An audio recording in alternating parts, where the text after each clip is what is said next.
Hello, everyone. Thank you for tuning in. You're listening to The Next Gen Game Plan, a podcast for future sports leaders. I'm your host, Tyler Darr, and on this podcast, I'll be interviewing sports industry professionals to learn about their career paths and what advice they have for those looking to break into sports. Today, we will be joined by Steven Marino. Originally from New Jersey, Steve attended the University of Arizona, where he graduated with a degree in business, communications, and sport management. Steve completed his master's in sports management from Western Michigan University, where he sold ticketing products for a variety of sports. Steve has gained relative sales experience in the sports industry, working in the premium seating department for Comcast Spectacor, the parent company for the Philadelphia Flyers and the Wells Fargo Center, as well as selling stadium seat licenses for Legends, the representation of the Los Angeles Rams on the SoFi Stadium project. In 2022, he joined Monumental Sports and Entertainment as the director of inside sales for the Washington Wizards. He's now the director of sales development for the Wizards, where he runs the inside sales department with a focus on sales campaign and sales event strategies. Steve, thank you so much for hopping on the podcast with me. How are you doing today? I'm doing well, Tyler. Thank you for having me. Absolutely. It's a pleasure to have you join, and we're super excited to hear a little bit about your journey and what you're doing today. Yeah, I'm excited to get this started. All right, Steve, to get us started, could you tell us about your background and your journey of how you got to where you are today? Yeah. So, as you mentioned, kind of in my little intro bio, I am from New Jersey originally. I attended the University of Arizona from 2008 to 2012. Probably similar to you, you go into college, you didn't really know what you wanted to do. But I always played sports growing up. I'm from the East Coast. I grew up kind of during the core four of the Yankees with Derek Jeter, Eli and the Giants kind of during their heyday. So my life revolved around sports. I played sports my whole life. I played hockey and baseball growing up. And then when I got to college, I realized that there's actually a business side of the sports world. And I got interested, started to learn around what kind of U of A had to offer, joined their SMA, so the Sport Marketing Association. Through there, I got involved in some internships. At the time, they were called the Tucson Padres. There was a AAA baseball team affiliated with the San Diego Padres that played in Tucson. I had an internship with them, did a variety of different roles from literally escorting the mascot around, working in the ticket office, making sales calls, the marketing department, throwing T-shirts on top of the dugout. I also ended up with an internship with Bleacher Report, literally on the journalism side. I thought that might have been a route I wanted to go. So that's kind of what SMA helped me get a good understanding of the type of jobs you could have in the sports industry. But the biggest thing it set me up with, there was a mentorship program. And I got linked with, at the time, she was an athletic director at the University of Maryland. Funny enough, I now work in their backyard. And she literally said a quote that kind of, set my career path, that 60% of all people who start in sports start in a revenue generating type role, right? Now that I'm 12 years into this industry, certainly makes sense. If you want to work in pro sports, you are going to be working for billionaires, right? So if you could generate revenue successfully, you're always going to show value to an organization. So when I heard that, I applied all over. I landed, through Teamwork Online, kind of probably a standard platform a lot of your listeners might be using. I landed with the Aspire Group, which is a third-party entity hired by collegiate athletic properties to do all their ticketing and sales for the athletic department. I landed in Kalamazoo, Michigan, at Western Michigan University, small D1 program in the MAC. Went there originally just for the job, ended up getting my master's there as well. And that was very similar to an inside sales program, right? A lot of phone calls, a lot of emails, a lot of meetings, sold full menu, sold for football, men's and women's basketball, men's ice hockey. Did that for about 2.5 years. And after that, kind of the rest of my journey in my career is pretty much solely built off networking. Made a couple of relationships through the Aspire Group. One gentleman at the time was at the University of Kansas, which was also an Aspire property. Had one phone call that kind of helped set up the rest of my career. He reached back out to me about 6 months later about this opportunity in Philly. He was the one who brought me to Comcast Spectacor, where I sold all the luxury suites and club box seating, mainly on 3 to 5 year commitments to the local businesses in the Philadelphia area. So now I'm no longer in, small town, Midwestern, like a Kalamazoo. I'm in a top 5, top 6 city in the country, selling high-end premium seating, 6-figure deals, multi-year agreements, learning the B2B side of business. I sold those for either just the Flyers, just the Sixers, or a combination of both teams. I was also able to sell rentals for any single event that came through. So that could be wrestling, it could be a concert, monster truck rally, Disney on Ice, you name it, we sold it. So I did that for about 2 years. That same gentleman who I worked under in Philly, he left to go to LA for Legends with the SoFi project. He brought me with him. I then got to work on probably the largest stadium project that happened in recent memory, if not of all time. Building SoFi Stadium, 2 NFL teams in the second largest market in the country. We were tasked with generating over $600 million in seat license revenue just for the Rams alone. Chargers had a separate staff. I was solely on the Rams side. And I sold stadium seat licenses, right? We kind of started off in the premium area with the 12,000 club seats. Once we did that, we moved and we sold pretty much the rest of the building from literally all the way up to the last row in SoFi Stadium. I was there for about 4.5 years. First three and a half, I was as a premium seller. Then transitioned into leadership. I became a manager of ticket sales there, where I ran a staff of 12 reps to basically close out the project. While I was there, I made a connection on the Charger side. He's literally, if you could see my screen, he's on the other side of that wall there. He's my direct report, the vice president of sales and service here. His name is Cam Florence. He was on the Charger staff, right? So we're all in one building. I'm on the Rams. He's on the Chargers. Didn't report to him, didn't work for him, but he kind of saw how I operated. We got to build a good, fruitful relationship. We were involved in sales trainings together, so he got to see how I worked. He was very close to my direct report as well, so he understood who I was as a person and as a teammate. And, towards the tail end of the project, I got another call from him talking about this opportunity to come back east to work in D.C. I moved here in February of 2022, came in as director of inside sales, heavily involved with recruiting, interviewing, training, hiring, you name it, for the inside sales department to an entry-level selling position for the Washington Wizards. Did that for about 1.5 years to close to 2 years. Now I am the director of sales development. So I still oversee the inside sales department. I have an inside sales manager who helps run day-to-day. Those are our reps' direct report. And then I'm slowly building my resume and career with additional items that help a multitude of sales properties in our organization. So I help run our sales campaigns for 3 departments. That's our inside sales department, our senior sales team, as well as our group sales department. What I do with that is I work with our business intelligence team to comb through secondary market buyer data. So anybody who goes online, buys a Wizards ticket for Ticketmaster, StubHub, you name it, we'll look at that data. If they match kind of the criteria we're looking for, or they're purchasing in locations that we know we need help selling, we'll then build those leads up, send them out to all 3 departments for our reps to call. And then the other side is the business side, right? We're heavily focused on the B2B side of selling here down in DC. We are going through an $815 million renovation with a high-end premium seating that we're only going to be growing, right? We're going from about 15% premium seating inventory to about 35% when it's all said and done. That's because this market shows that they like nice products and they want a premium seat. So with that, we do have to contact businesses. So our business intelligence arm will essentially create models of who's buying our seats right now from a business standpoint. That could be based off the size of the company, the average revenue of the company. It could just be based off the average industries that are doing business with us. And then they'll go out and find similar liked businesses, send it my way, and then we will distribute that to the reps. So I'm heavily involved in the sales campaigns. We do about 6 a year that I help run. We'll send emails out on behalf of the staff. So I do work closely with our marketing department as well, kind of like an introduction email, kind of a midway point email. Then I'm also involved with the sales training aspect of all 3 groups. We bring in the Tyson Group, which is kind of a well-known B2B style sales training in this industry. So we work closely with them and kind of planning what type of training we should be doing for the reps. And then I work hand in hand with our senior director of sales on planning all of our sales events. So that could be in season, where we might have a sales event in a club space, or we have a Harry Benson gallery, which is basically like a photo/art gallery right next door that we can host prospects to. And then I run all of our open houses, which is a massive thing in NBA sports and NHL sports, where we allow fans to come into the arena on a dark day where there's nobody in. We'll have additional perks and incentives. We'll tag all the seats that are available, and I'm heavily involved with that as well. So I'm kind of doing a little bit of everything that kind of touches multiple departments, but I still oversee one department in the sales realm. Yeah, no, that's incredible. It's really cool to kind of see how your network kind of took you around all these different experiences, and now you got to where you are today. And it seems like you have a lot of really cool responsibilities and different roles with the Wizards. Yeah, I mean, it's been great. Fortunate enough to live in major cities, bounce around the country a bit, work for major projects, and now I have probably the largest renovation going on in the NBA right now that we're just starting to kind of take off. Construction pretty much just started, so excited to see what the next 3 years look like for us.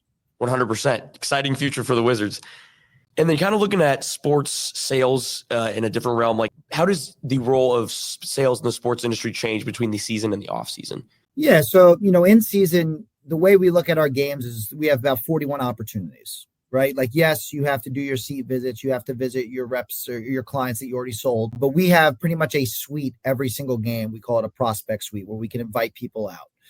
During the season, you might be more strategic in targeting, right? DC is a transient city, right? Not many people are from here. We have a massive political landscape, a massive military landscape. So we know people all over the country are here. So we might target specific campaigns when the Lakers are coming to town, the Bulls are coming to town, the Warriors, all the big style, team names, to make sure that our reps are calling the right people at the right time. At the end of the day, our goal is to utilize a schedule to schedule as many face-to-face meetings as possible by allowing us to wine and dine them, right? We are giving them the opportunity to either test drive the product by comping them seats, putting them in that location, bringing them early entry for a tour, or we're putting them in the prospect suite where we are wining and dining them, giving some food, giving them some beverages.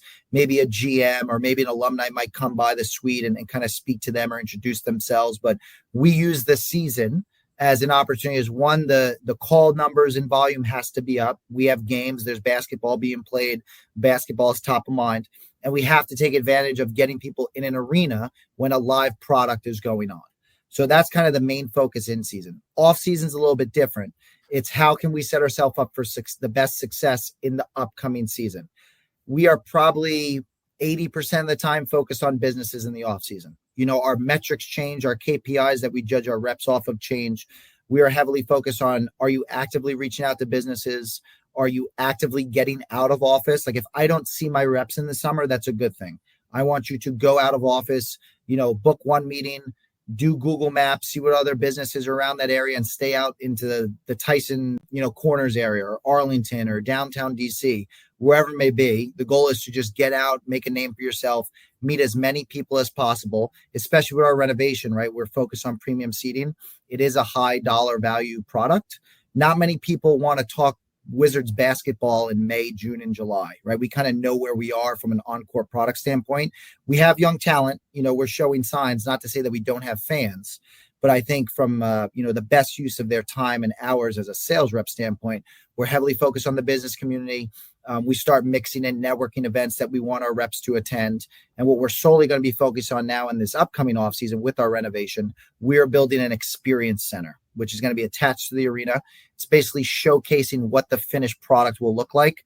Our goal now is to get as many people in front of that to show them what the future of Capital One Arena looks like. And the only way we're going to be able to do that is face-to-face. So it's a lot of face-to-face meeting, self-prospecting, heavy on the businesses, get your name, develop relationships. If they buy full seasons, great. If not, you're just building your pipeline for the upcoming season so that you could sell corporate outings, you could sell suite rentals, you could sell group tickets, you could sell a smaller partial plan. But if your goal is to just work the same list you worked during the last season, that's not how you grow your pipeline or grow your business in a sales position. So the off season is heavily focused on new business, getting your name and face out there and meeting as many new people, specifically businesses, face-to-face as possible. Yeah, no, that's really interesting to kind of see the differences in like who you target and what you guys are trying to sell between the season and the off season. And it goes to show the importance of like knowing your audience when you're making sales. Yep. And then looking more into sales as a whole, how do sales in the sports industry compare to other types of sales? Well, I mean, like, one, it's not a necessity, right? We're not selling IT solutions. We're not selling printers or faxes or copy machines. This is solely kind of either a luxury or an experience that you're selling. So that's why we place such a value on meeting face-to-face, especially during the season. From a personal standpoint, right, you're selling a consumer, you want to understand kind of why they're coming to a game, right? Is that because they're a fan? Is that because they want to bond with their son or daughter or husband and wife? Is it with a fraternity? Is it with a company where they might be rewarding their employees or entertaining clients or trying to grow new business? We have to really give them that white glove treatment, show them what it's like, kind of the door-to-door situation from them coming into the arena, where their seats will be, what the experience in the club area will be, what their experience on the concourse will be. Make sure it's a full night out. The biggest difference is no one needs that, right? You really have to kind of find your market or kind of what works best for you on who you're going to target. That's the benefit of kind of using metrics to your advantage, right? You'll end up, the more calls you make, the more meetings you make, the more different type of clientele you meet. You'll be able to determine what works best for you. But like I said, the biggest difference is, this is something you're selling as an experience. You really have to focus on developing relationships with your clientele, getting out, meeting face to face so you can develop true rapport with these people. You're not just calling a company because you know that they need 3,000 fax machines or whatever it may be. No one needs a sports ticket. Yeah, that's really interesting and something good to consider. I haven't really thought about the idea of it being a need versus not a need. And kind of like you said, I know you mentioned an experience. I think that's what I've heard a lot of different people who work in sports are trying to sell that experience, get people to want to be there as it's not a need, like you said. Absolutely. And then looking more at your background, you've worked in a variety of ticket and premium sales roles. What did you learn from those experiences and how have they helped you with your time with the Wizards? Yeah, I mean, I think the biggest word that comes to mind is probably variety, right? Like teamwork's a necessity in this industry, right? You're never kind of by yourself on an island. So I've worked with people across multiple walks of life, but the biggest takeaway for me is different regions in the country is exploring what types of industries, are the best to work with in those regions. Small town Kalamazoo, Michigan, we used to call that we're in the middle of the Bermuda Triangle. You had Michigan State an hour and a half away, Michigan an hour and a half away, Notre Dame an hour and a half away. That's a tough sell to sell MAC football, right? Gritty kind of blue collar city of Philadelphia. You're dealing with a lot of unions, a lot of construction companies, people who are live and die by their city's teams. Like if you know anything about sports, Philadelphia sports fans are kind of a different breed. Then you go to LA and you're introducing a product, like granted it was the NFL, right? The NFL runs a day of the week. We know how powerful of an organization that is. That then day, the city of Los Angeles didn't have an NFL team for two entire decades. So now you're reintroducing a product that the majority of the people you're talking to haven't experienced either in 20 plus years or in their entire lifetime. And you're introducing it to a $5 billion stadium. So clearly, if you're spending that much money on to build it, you can only imagine what the cost of the seats were. So, and you're also battling the teams of like the Lakers, the Dodgers, who have kind of owned that marketplace for quite some time.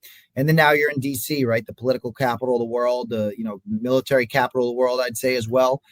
So I think just the variety of like the sales process is always the same, right? Maybe products work differently than others, but how to meet each other, build rapport, face-to-face selling, product pitching, all that stuff's the same.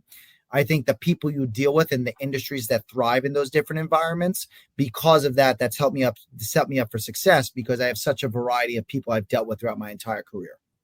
100%. Yeah, you've dealt with a lot of different types of people, so it kind of gives you more experience in what you're dealing with now. Yep, absolutely. And then based on your experiences, what are some ways that college students can set themselves up for a career in sports? Yeah, I mean, that's going to go back to that networking portion, right? When I laid out my kind of career path, granted, I did apply probably similar to like the majority of people listening to this podcast right now, and, teamwork online, you're throwing resumes out there. If you're just relying on your name on a resume to stick out, like, good luck, right? I happen to make it that way. I think was a different time, especially in the sports landscape with all these sports management programs. That wasn't that big when I'm in school. Now you're talking 13 years later. Everybody has a sport marketing or a sport management program, and there's internships galore in the sports world. You have to find a way to separate yourself. I think the biggest thing is I'm massive on LinkedIn. Like, use LinkedIn as a tool to network. The more you connect with people, the better off you're going to be. I do about probably 3 to 5 Zooms a week with college students, and they're all over. I literally Zoomed with a freshman earlier this morning, sophomores, juniors, seniors, you name it. You have to connect with people who, yes, are going to hire you, right? You want to connect with the managers, the directors, the VPs, get in kind of early with them, develop good rapport, take advantage of their time, have good questions, treat everything like an interview, right? Be well dressed, make sure there's nothing crazy in the background, that you're in a nice, quiet environment, take advantage of that. Those are the people who are going to decide if they're going to interview you or not, right? Because if I went online to our platform to find resumes, I have over 1,000 applicants. I do not have enough time in the day to just groom through 1,000 resumes, right? So that's one way, is consistently network, set up informational Zooms. Another thing too, I think, to kind of set yourself up for success when you actually do get the interview, is you should be connecting with people who are in the position that you want. So if you want to go for an inside sales position, and that's the route you definitely want to do, if you connect with multiple inside sales reps around the country too, right? If you want to mix in variety, if you know you want to live in Florida and you want to work in Miami, I'd connect with people in Miami. If you want to go to Chicago, I'd connect with people in Chicago. The point is you're getting a good understanding of what the day-to-day is like, who the leaders are like too, and what the culture is. As much as we're selling you, or you're selling us, we have to sell you, right? You're going to pack up and move potentially across the country. That's certainly a big move. You want to make sure you're comfortable with the leadership that you're joining.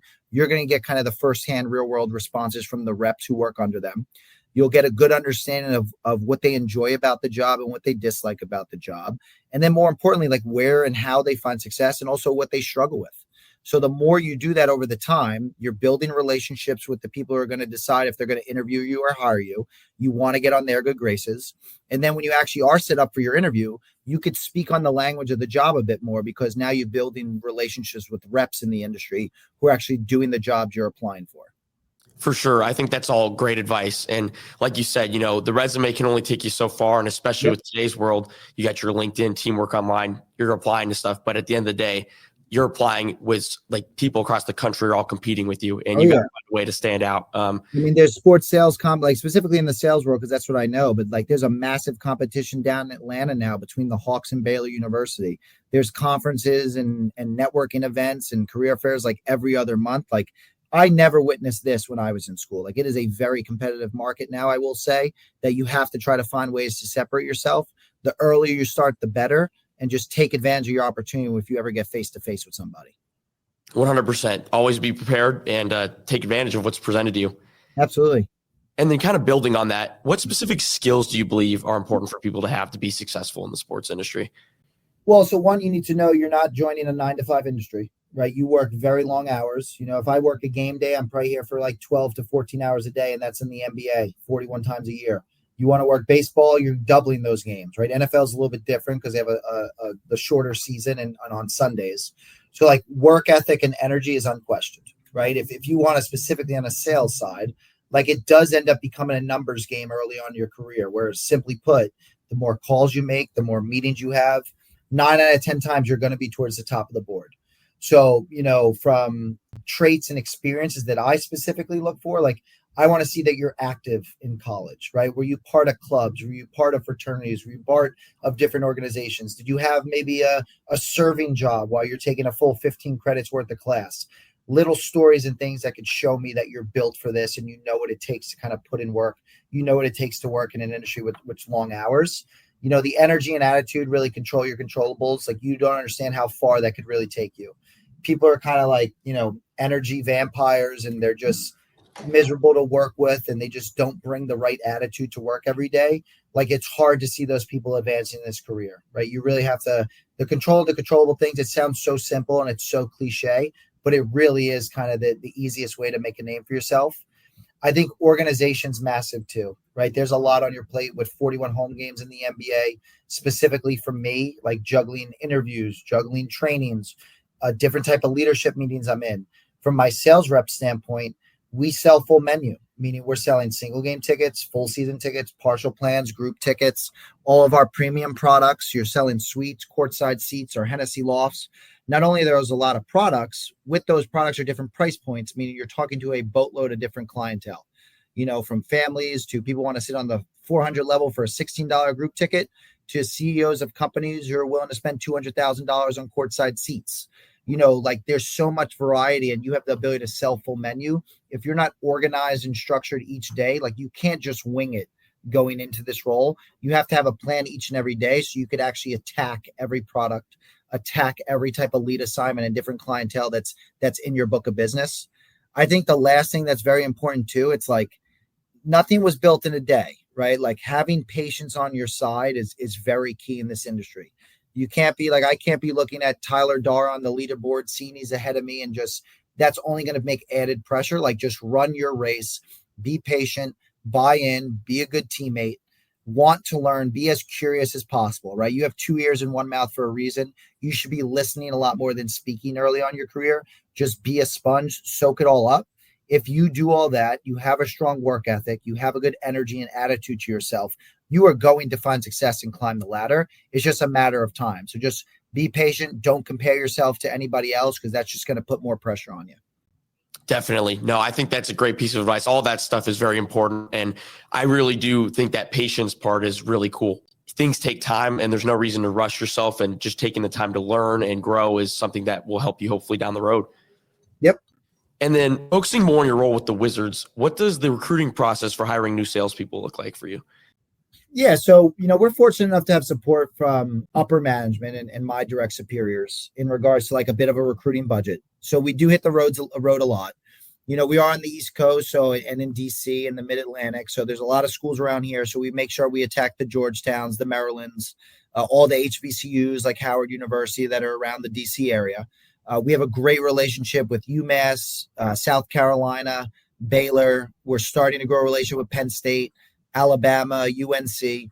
So we plan about 3 to 4 trips a year for sure. We'll kind of map it out and figure like, hey, we went to this school last year. This year, let's go to this university. So we try to get as face-to-face as much as possible.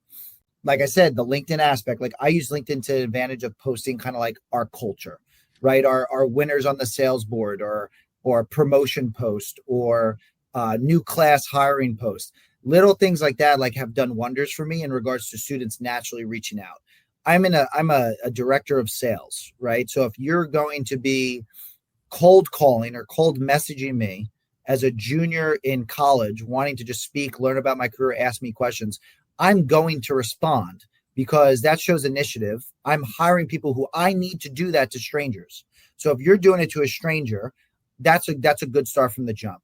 So LinkedIn's massive for me. Like I'll message some students too with kind of the accounts that I follow. We obviously have Teamwork Online. We go through those resumes as well. We speak on panels and go to career fairs specifically locally. So little things like that, it really doesn't stop, right? From the online recruitment with Teamwork Online and LinkedIn to our 3 to 4 trips a year to the countless little career fairs and panels that we're on. We recruit year round. And what we do, going back to organization, myself, my manager, some senior level reps who are involved with this as well, or kind of like in a future leader style program with the company. We're sharing all this feedback on people that we're having and meeting with. And then we're developing our own pipeline of talent. Similar to sales, right? You develop a pipeline of clients that you want to call and sell throughout the entirety of the season and year, off season, in season, the last 3 years. When I meet with a sophomore or junior that really impresses me, I'm connecting with them every 4 to 6 months, staying on their radar so that at the time when they are eligible for full-time employment, I already have a 1 to 2 long relationship with them. I know they're going to do well in the interview. It's really about if they just really mess it up at the goal line. So that's kind of how we recruit, is we're getting people all to that goal line mark where just like at the very tail end, that's the interview. I already know how they are and how they operate because I've been recruiting them for so long. So recruiting really doesn't stop. And that's kind of our, concept and what we've been doing for the last 3 years since I've been here. Yeah, no, that's fascinating to see kind of how it goes for the whole year. And like you said, building those relationships early, that can be the difference in you getting in and not getting in. Absolutely. And I know you kind of talked about some skills earlier, but what are some key traits you look for when you hire salespeople to join your team?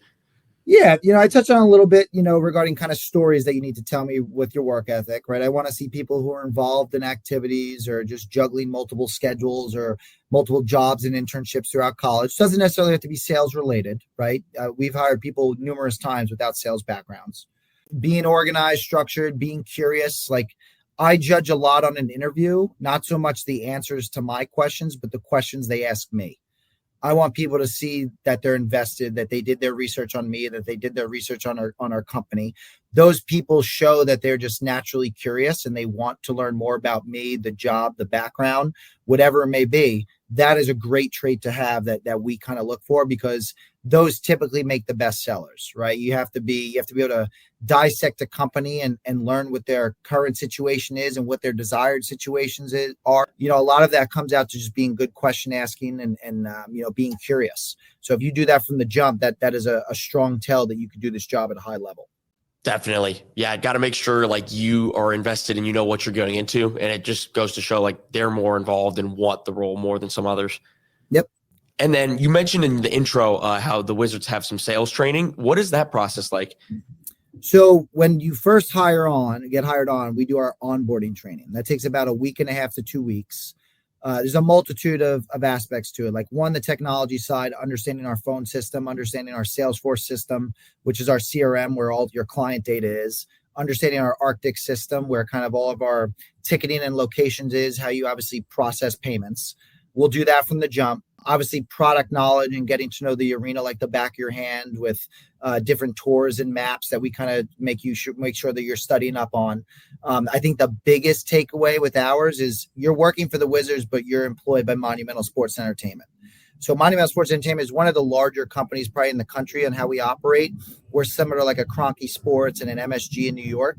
We're the Capitals, we're the Wizards, we're the Mystics, the Go-Go, all under one roof of Capital One Arena. We have our own TV network. We have an esports venue and 3 esports teams, some minor league sports. So we are a massive company. Although you're selling Wizards products, it's important to internally network and get to know career paths and what other people do in this company. So we have a director series where you'll meet probably with 10 to 15 key leaders in the organization, not just with Wizards. We put you in front of them, explain your background, ask good questions from, director of sales, director of service, all the way up to the president of the company. We value that. I think that's very important from the jump. And then obviously the bulk of onboarding training is going to be role playing, right? We have an entire call roadmap, right? Notice I didn't say a script because we are not scripted sellers. I need to sound different than you on the phone, right? We have to be our genuine selves. How we get and go through a sales conversation should be similar. So we train you up on our call roadmap, put you in different situations, whether it's your first call to Steven Marino, whether it's your first call to a family or 2 brothers that went to games in the past. Could be a follow-up call now asking for payment or asking for commitment of the sale. It could be calling a gatekeeper to a company who won't allow you to pass to get to the CEO, or it could be calling and speaking to a CEO. We try to put you in as many different situations as possible. When that's all said and done, you then do your hot seat calls, which it's your first call ever in your career with the Wizards. You're on speakerphone with about 50 people behind you. The entire sales and service department stand behind you, kind of cheer you on. Obviously, they're all quiet while the call's going on. And so we make sure that the first call you ever do is the hardest call you ever do. And then after that, you're kind of just moving along and just kind of growing and getting better and getting as many repetitions as possible. After that, we do collectively as a group. So inside sales, senior sales, and group sales, we do a training at least once a month. That could be on a variety of things. Right now, it's about pitching, getting people out to our experience center. That was the venue I was telling you about that's going to showcase what the new arena is. Why should you get a CEO, or why should myself and my wife come take time out of their day to go visit an experience center, right? So we're talking about what that impact statement is, what that pitch is like on the phone call. That was the most recent training that we've done. I mentioned the Tyson Group earlier. We have a contract with them. They come about 5 to 6 times a year. So when they come, we typically follow up with a follow-up training. So typically about once a month, we'll do some role play competitions. We'll make it fun. We work with a company called One Huddle, which is kind of like a Jeopardy style training game where, we'll break the reps up into teams. We give them challenge flags where if it's a role play situation, they do a role play with me in front of the room, in front of all their teammates. Someone could throw a challenge flag and be like, I think I could do it better than them. And then they do the same role play just with their own kind of twist on it. So we try to make it as entertaining and fun as possible. We'll always incentivize people, like winning teams might get a half day off, or they might get a happy hour with the leadership staff. We're always trying to try unique things and be kind of new just so we're not stale. But we are onboarding training is the biggest training we do. And then after that, we're rolling pretty much once a month as a collective group, just try to grow and get better as an organization. Yeah, no, that's awesome. I love to hear how you guys try to make it fun. That makes it a lot more interesting for everyone. And it seems like you guys really take a lot of time to invest in your staff and your new coming employees, which I think is really cool, and seeing how you can help them grow in their careers and everything like that. Absolutely. And then what has been your favorite part of your time with the Wizards, and what is a challenge you have faced in your role? So anybody who works in the sports industry, they're always going to say the people, and that's because it's true. Right? Like I had a blast with legends in LA. Some of my closest friends I built, like that I talk to now, you have your childhood friends, you have your high school friends, your college friends. My work friends that I've developed relationships with over the last 12 years of being in this industry are probably the people I talk to the most. That's number one here. I think we have a great culture, great group of people, a variety of different experience and backgrounds from all over the country. We have support from top to bottom, from our ownership group to the president of our company, our SVP, my VP. We're always trying to do things focused on the people and reward them. That's hands down the best part of the job. You don't dread coming into the office, You enjoy the people you work with. You go through the mud with these people. Going back to your second part of the question, the challenge, if you follow NBA, the challenge is, their on-court performance, right? My first year here, I think we had Bradley Beal. I think it might have been Porzingis as well. We were like a 20+ win team. Started trading off people, fired our GM, have new leadership from top to bottom, new president of basketball ops, traded away Beal, let Porzingis go, collecting draft capital. We're extremely young, have some talent, but we had 15 wins last year. I think we're at like 15, 16 wins this year. So like that has certainly been a challenge, but like I tell our reps, like that's a good thing, right? If you want to be an order taker and you work for the Lakers, like that's probably not, I'm not knocking on the Lakers organization. I'm just saying in general, like working for the Cowboys, Lakers, Yankees, it's probably not the hardest sell out there. For us, I look at the challenge as an opportunity, right? One, you have to hone in on your sales craft. You can't just kind of pitch a product and have them say yes or no. You really have to go out and generate new business. You really have to go generate rapport. You have to value face-to-face selling, which is going to work in any sales climate. So the challenge is you're not having many inbound leads or people calling our lines, bounded down the door to go to a Wizards game. But now that gives you an opportunity to understand the B2B side of selling and really pitching a premium product on why a business could use our Wizards tickets as a business tool. And that's been, a challenge, but everyone has risen to the challenge. We found great success. We grow our revenue every single year because people are bought in. They're selling businesses. They're selling the experience. They're selling high-end premium products and understanding how and why a company or a wealthy individual might use it. Sports fans are fickle, right? We're all sports fans. You're going to love your team one day. You'll hate them the next. We know what they do to you and we know how that's going to happen. But at the end of the day, being in DC, there's fans from all over. This is a massive, massive basketball market. Some of the top talent in college athletics come from this area. If you watch the Olympics, there's a bunch of people coming from the DMV area. They kind of like groom athletes in this region, specifically basketball too. It's a hotbed for sure. So it's a basketball city. If we get good, our job will certainly become easier. But right now, we could focus and control the things that we can control. That's our effort. That's our energy. That's our attitude. That's the types of products we're going to create to a market we've shown likes a premium product. And with that, there's a lot of money in the DMV area. You have to target those businesses. It might be a longer sales process, but at the end of the day, if it's worth it. So, it might be a little bit of a challenge, but we kind of turn that into an opportunity and everyone's risen to the occasion and we've been finding some great success. Yeah, that's great. Great stuff. Now, seeing how you've met so many great people, which you love, and you love going into work too, which is fantastic. And then, you can't control the team's performance, but working through that, turning it into more of an opportunity rather than a thing that's like dragging everyone down. See how you guys have continued to grow despite the team struggling a bit, but hopefully that'll turn around real soon. Yeah, that's the goal. I mean, we get the number one pick in this draft. Things could change pretty quickly. 100%. And then to wrap things up, if you could give one piece of advice to someone looking to break into the sports industry, what would it be? I mean, it's going to boil down again to the networking aspect. Like the earlier you start that in your career while you're still in college without internships, with internships, this is the ultimate people industry, right? I mentioned my career path. I've literally only really applied for jobs out of college. After that, I made a connection. He brought me to Philly. Same connection brought me with him to LA. Made a connection in LA who brought me to DC. You have to be good at your job, right? You have to show you can do your job at a high level. You have to be a good teammate. But it's not so much what you know in this industry. It's really who you know, because the relationships are so important. Because if you're building a culture, right? I look at it as like, think of the coaching carousel in sports, right? If an NFL coach gets fired and he goes and gets another job at another team, who typically follows him? Right? His offensive coordinator, his old D coordinator, his old tight ends coach, they kind of work in groupings. That's similar to kind of the sports industry. So if you could get in with good people, you've shown your value, you busted your ass, you work hard, you're a good culture fit, good teammate, you have a good attitude and energy.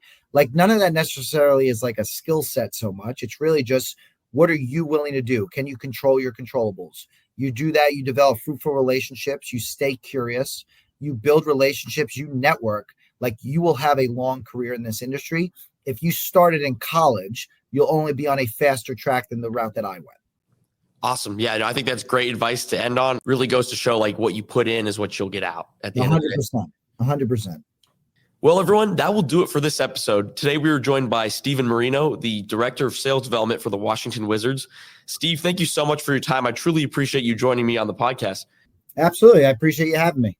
It was a pleasure. I'd like to thank you all for taking the time to listen to this episode. I hope you found it interesting and ultimately took something away that will help you in the next steps of your journey. And with that, we will see you next time on The Next Gen Game Plan, a podcast for future sports leaders.